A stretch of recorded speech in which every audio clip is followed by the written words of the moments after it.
ஒரு கை முழம் பூ கொடுங்களேன், ஒரு முழம் பூ கொடுங்களேன் அப்படின்னு கேட்போம்.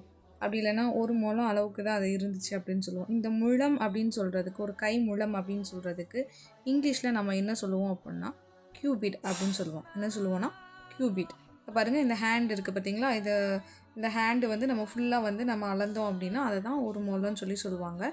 நம்ம இந்த மல்லிகைப்பூ, கனகாமரப்பூ இந்த மாதிரி பூக்கள்லாம் வாங்கும்போது நம்ம ஒரு முழம் தாங்க அப்படிங்கிற மாதிரி கேட்போம்.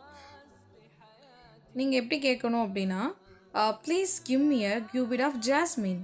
மல்லிகைப்பூ வந்து எனக்கு ஒரு முழம் மல்லிகைப்பூ தாங்கன்னு சொல்லி நம்ம கேட்கலாம். ஸோ இந்த மாதிரி ஒரு முழம் மல்லிகைப்பூ வாங்கினேன் அப்படிங்கிறதுக்கு நீங்கள் கியூபிட் ஆஃப் ஜாஸ்மின் சொல்லிவிட்டு நீங்கள் என்ன செய்யலாம் அப்படின்னா அந்த ஒரு முழம் அப்படிங்கிறதுக்கு நீங்கள் யூஸ் பண்ணலாம். சரிங்களா? ஓகே. இப்போது அதே போல் ஒரு வீடை கட்டுறதுக்கு நம்ம வந்து என்ன ஒரு முழம் அளவீட்டை யூஸ் பண்ணி கட்டியிருப்பாங்க அந்த காலத்துலலாம். ஸோ அப்போது நம்ம இதை எப்படி யூஸ்